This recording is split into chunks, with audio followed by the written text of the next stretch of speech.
Bonjour, je voudrais m'entretenir aujourd'hui avec vous de l'affaire des vaccins qui nous préoccupe tous. Les essais cliniques font partie intégrale du processus de recherche et développement scientifique. Personne n'en disconvient.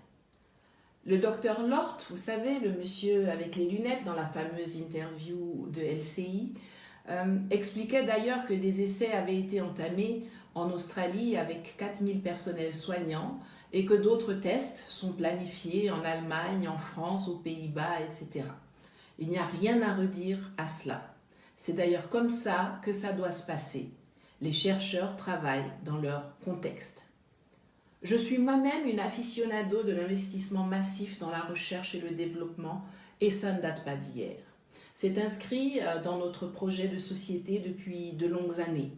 Je vous invite d'ailleurs à lire un court texte que j'avais écrit sur ce sujet en août 2014 et je mettrai le lien dans la barre d'infos en bas pour que vous puissiez, après avoir regardé cette vidéo, aller continuer la lecture là-bas.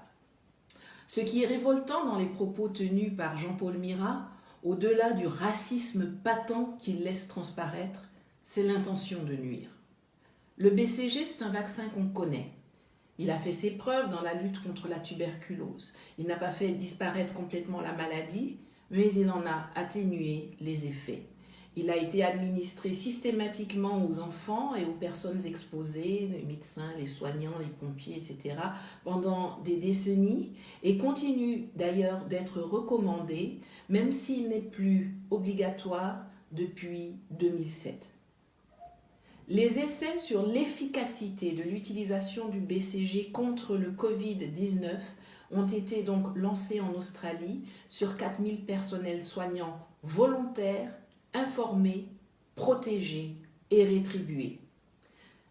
50% de ceux-ci recevront une injection de BCG, 50% recevront une injection de placebo. Le placebo, c'est un médicament sans principe actif, un médicament qui n'agit pas.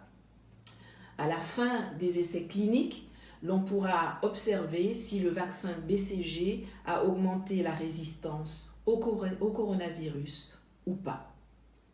En Occident, les personnes ayant accepté de participer aux essais cliniques sont des gens du corps médical et protégés par le port du masque, par des combinaisons de protection, par des gants, par des casques, par des boucliers faciaux, par des lunettes de protection, par la disponibilité de traitements médicamenteux, par la disponibilité de dispositifs de réanimation.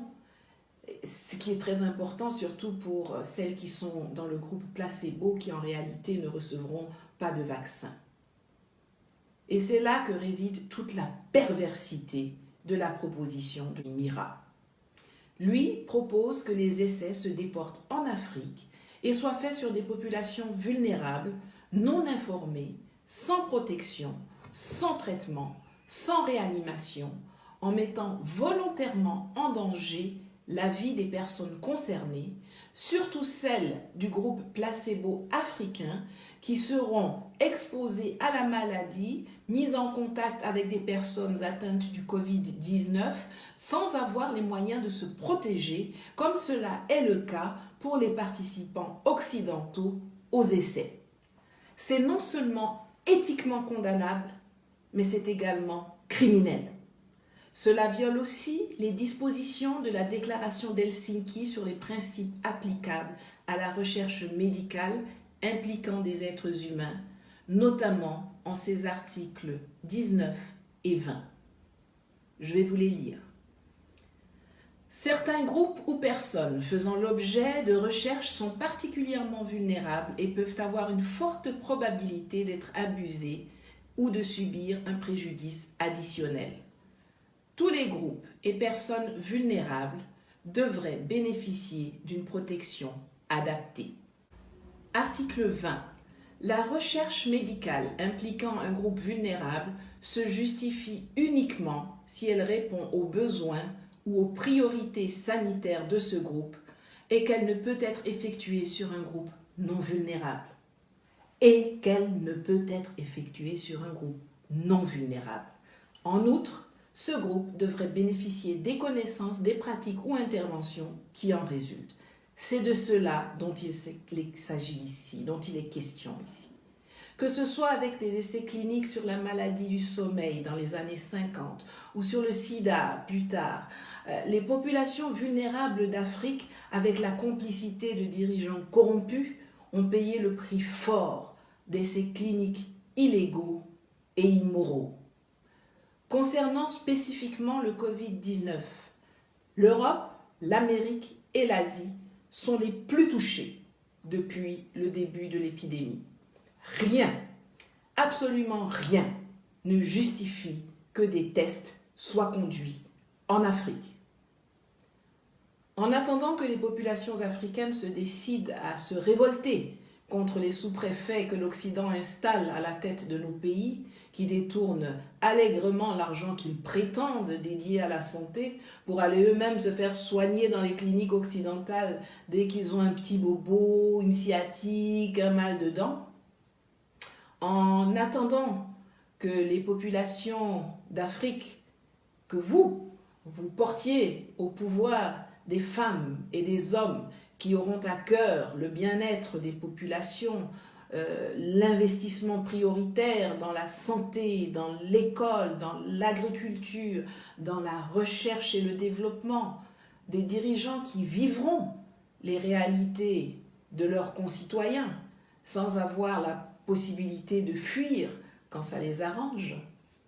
En attendant que l'on produise des chercheurs, des biologistes qui pourront valablement trouver des parades médicales à des virus qui endeuillent notre continent depuis de longues décennies. Je pense au paludisme, je pense à la drépanocytose, je pense à Ebola, je pense à la mortalité maternelle et infantile, il y en a d'autres.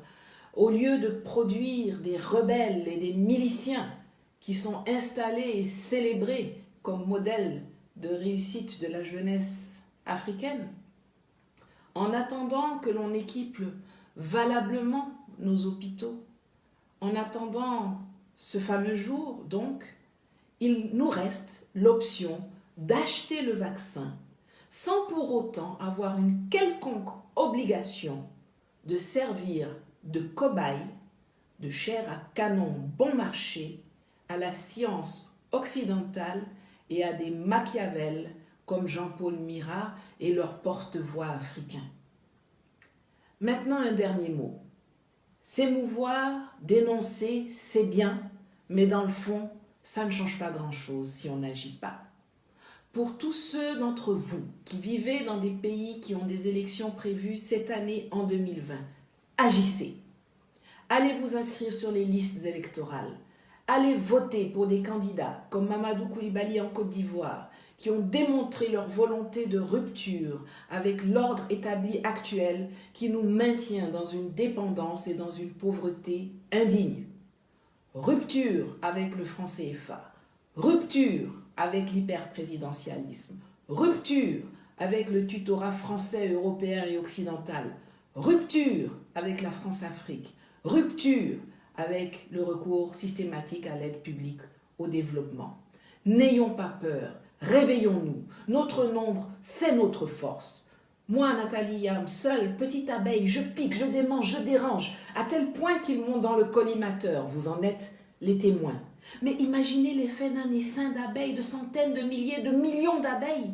On les fera fuir plus vite que leur ombre, courir loin de nous et de nos ressources naturelles.